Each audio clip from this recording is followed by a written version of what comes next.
Hello guys, welcome again my channel GS by AP sir. पिछले term पे हम लोग क्लास 10th का मैथ का chapter number 3 pair of linear equation in 2 variables discuss कर रहे थे, जिसमें एक्सरसाइज 3.2 न्यू बुक से मैंने ख़त्म कर दिया था सब्स्टिट्यूशन मेथड। आज जो स्टार्ट करना है वो एलिमिनेशन मेथड स्टार्ट करना है। निश्चित तौर पे सब्स्टिट्यूशन मेथड से ये ईजी है, बस थोड़ा इसमें ध्यान देने की ज़रूरत है क्वेश्चंस को। यही लास्ट टॉपिक भी है आपके इस चैप्टर का। इस टॉपिक के पढ़ने के साथ ही आपका ये चैप्टर नंबर 3 ख़त्म हो जाएगा। चैप्टर नंबर 3 कंप्लीट होने के बाद फिजिक्स के एक चैप्टर उठाए जाएंगे, क्योंकि केमिस्ट्री का एक चैप्टर मैंने पढ़ा दिया था एसिड बेस साल्ट वाला। फिजिक्स का एक चैप्टर स्टार्ट किया जाएगा, वहाँ पे रिफ्रैक्शन पढ़ा दूंगा, रिफ्लेक्शन और रिफ्रैक्शन। उसके बाद फिर कंपटीशन वाले टॉपिक पे आते हैं। फिलहाल आज स्टार्ट करते हैं आपका एक्सरसाइज न्यू बुक से 3.3, और इसमें हम लोग पढ़ेंगे एलिमिनेशन मेथड। इसमें क्वेश्चन 1 है, देखते हैं ध्यान से। एक क्वेश्चन समझ में अगर आ गया एलिमिनेशन मेथड का, तो बाकी क्वेश्चंस बड़े इजी हो जाएंगे। क्या है? x plus Y is equal to 5, 2x minus 3y is equal to 4। इसको इक्वेशन 1 हमेशा मानते हैं और इसको इक्वेशन 2। एलिमिनेशन जैसे नाम से ही पता है, एलिमिनेशन मतलब एलिमिनेट करना। एलिमिनेशन मतलब एलिमिनेट करना। मैं हमेशा प्रीफर करता हूँ x को एलिमिनेट करने की, लेकिन अपनी सुविधा के अनुसार अगर आपको लगता है कि y भी एलिमिनेट हो सकता है तो वैसे करिए, कोई दिक्कत नहीं है। लेकिन मैं हमेशा x को प्रीफर करता हूँ एलिमिनेट करने के लिए। करना क्या होता है, जो सेकेंड इक्वेशन में यक्स का जो कोफिशिएंट है, इसका कोफिशिएंट 2 क्या है? 2। इसका मल्टीप्लाई ऊपर सब में करते हैं, तो ये हो जाएगा 2x plus 2y equal to 10। और ऊपर जो x का कोफिशिएंट है उसका मल्टीप्लाई नीचे सब में करते हैं। तो यहाँ 1 ही है तो 1 का मल्टीप्लाई करेंगे, इसमें तो कोई फर्क नहीं पड़ेगा, ये ऐसे ही उतर जाएगा।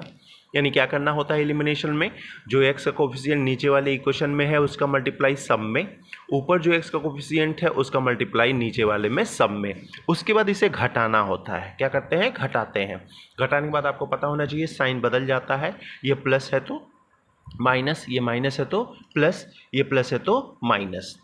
ये 2x प्लस माइनस क्या हो गया? कट गया। इसी को बोलते हैं एलिमिनेट कर देना। ये देखिए क्या हो गया? एलिमिनेट हो गया।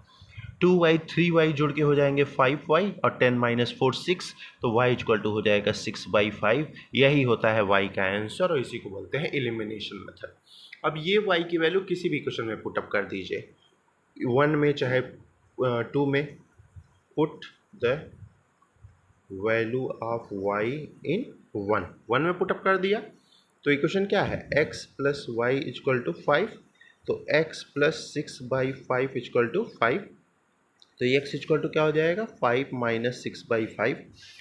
वो 5 हो गया एलसीएम, 1 5 जा तो 25 माइनस 6, यानी ये हो जाएगा 19/5। ये क्या हो गया? आंसर। इसी को बोलते हैं एलिमिनेशन मेथड। सिंपल क्या करना होता है, एक वेरिएबल को मैं हमेशा x को एलिमिनेट करने का प्रयास करता हूं, तो आप भी x को ही एलिमिनेट करिए। मैं ये कह रहा हूं कि कब, जैसे आपको लगता है कि नहीं x को एलिमिनेट करने की जरूरत नहीं है, y को करते हैं, वो ऐसा तब होता है जब यहाँ पे हम लोग, जैसे मैं क्या किया, इसमें घटा दिया, लेकिन बाई चांस अगर मान लो, इसी में मैं थोड़ा सा चेंज कर रहा हूँ, मान लो यहाँ 2y आ रहा है, यहाँ क्या आ रहा है? 2y, और यहाँ 3x, ऐसे ही इक्वेशन है, तो यहाँ घटाने की ज़रूरत नहीं है, बल्कि जोड़ देना, क्योंकि जोड़ देने से कभी साइन नीचे का नहीं बदलता, और आराम से क्या हो जाएगा? 2y एलिमिनेट हो जाएगा। लेकिन फिलहाल जब क्वेश्चन आएगा तो मैं समझा दूंगा। फिलहाल जो है आप वही करते रहिए, कोई दिक्कत नहीं है। ये माइनस था, ये आपका माइनस था तो प्लस हो गया था, ये माइनस था।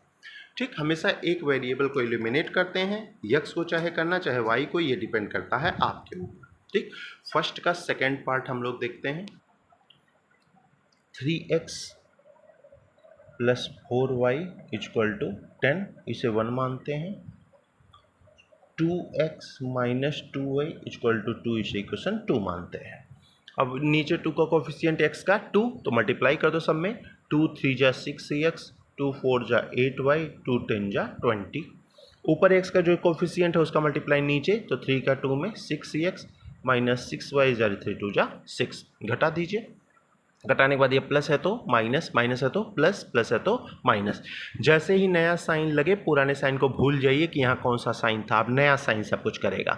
8 में 6 जोड़ेंगे तो 14y, 20 माइनस 6 14, तो y इक्वल टू क्या हो जाएगा? 14/14 इक्वल टू 1। ये क्या हो गया? आंसर। ठीक, अब यहाँ पे फिर वही statement, put the value of y in 1 equation में मैंने y की वैल्यू पुटअप कर दिया, तो 3x प्लस 4 y की जगह पे 1 इक्वल टू 10, तो 3x इक्वल टू क्या हो जाएगा 10 माइनस 4 इक्वल टू 6, तो x इक्वल टू क्या हो जाएगा 6/3 यानी 2, ये क्या हो जाएगा आंसर। ये हो गई x और y की वैल्यू। देखो कितना इजी है, सिंपल एलिमिनेशन मेथड। अगर आपके एग्ज़ाम में एलिमिनेशन या सब्स्टिट्यूशन नाम देके पूछता है तो आपको वही मेथड ही करना होगा। अगर बाय चांस नाम नहीं लेता है तो आप दोनों में से कोई भी मेथड यूज़ करके बड़े आराम से x और y की वैल्यू कैलकुलेट कर सकते हैं। उसमें कोई बाउंडेशन नहीं कि आपको यही मेथड वहाँ पे लगाना होगा। लेकिन अगर बाय चांस नाम दे दिया तो आपको नाम के अकॉर्डिंग ही उसका मेथड यूज़ करना है, तो ही आपको नंबर मिलेगा। बाय चांस अगर भूल गए कि यार ये क्या मेथड था, मेरे मिस हो गया, तब तो दूसरे मेथड से कर देना। तो अगर अच्छा एग्जामिनर रहेगा तो आधा नंबर उस पर ज़रूर दे देगा आपको, नहीं तो मेथड ही हमेशा यूज़ करने की कोशिश करिए। क्या है 3x minus 5y minus 4 equal to 0। तो पहले मैं अपने फॉर्म में इसे लिख देता हूँ, 3x माइनस 5 माइनस 4 इधर आ गया तो प्लस 4, क्योंकि उधर जाना चाहिए ना, इधर नहीं रहना चाहिए। सेकेंड है 9x equal to 2y plus 7, ये भी अपने फॉर्म में नहीं है तो सही अरेंज कर लेते हैं पहले। तो 9x minus 2y equal to 7, ये हो गया 2। ठीक, अब 2 का कोफिशिएंट x का क्या है 9, तो मल्टीप्लाई कर दीजिए, 9 3 जा 27x, 9 4 जा 45y, 9 4 जा 36। ऊपर x का कोफिशिएंट क्या है 3, तो नीचे कर दो, 3 9 जा 27x, 3 2 जा y, 3 7 जा 21। क्लियर, घटा दिया, घटाइए, माइनस प्लस माइनस, ये खत्म, ये माइनस है ये प्लस है, तो माइनस प्लस हमेशा माइनस किया जाता है लेकिन साइन लगाते हैं बड़े वाले का। 39y इधर 5 3 में 1, तो y इक्वल टू क्या हो जाएगा 15 बाई माइनस 39, कट जाएगा 3 से, ये क्या हो जाएगा आंसर y की वैल्यू। क्लियर, इजी है। अब put the value of y in 1, put the value of y इन 1 क्या है 3x माइनस 5, y की वैल्यू क्या है माइनस 5/13 इक्वल टू 4। ये 3x ये माइनस माइनस हो जाएगा प्लस, और उधर जाएगा तो 25 माइनस 13। क्लियर है, 5 माइनस माइनस मल्टीप्लाई होकर प्लस हो गया, और 5 5 का 25 प्लस इधर जाएगा तो क्या हो जाएगा माइनस 13 हो गया एलसीएम, क्योंकि इसके पास 1 है। 52 माइनस 25, ये हो जाएगा 27/13, यही एक्स की क्या हो जाएगी वैल्यू। बस सिंपल है, यही एलिमिनेशन मेथड है। आराम से क्वेश्चन करते जाएंगे, बड़े आराम से वो सॉल्व हो जाएगा, आपको किसी प्रकार की कोई प्रॉब्लम नहीं होनी चाहिए। क्वेश्चन नंबर 1 का एक फोर्थ पार्ट है, वो क्वेश्चन और क्वेश्चन नंबर 2 के कुछ क्वेश्चन, ये हम लोग नेक्स्ट वीडियो में डिस्कस करेंगे। अभी फिलहाल मेन मोटो था एलिमिनेशन मेथड आपको समझा दिया जाना, तो वो आप मुझे लग रहा है समझ चुके हैं पूरी तरह एलिमिनेशन मेथड कैसे किया जाता है। बाकी के क्वेश्चन मैं आगे डिस्कस करूँगा। Thank you everyone.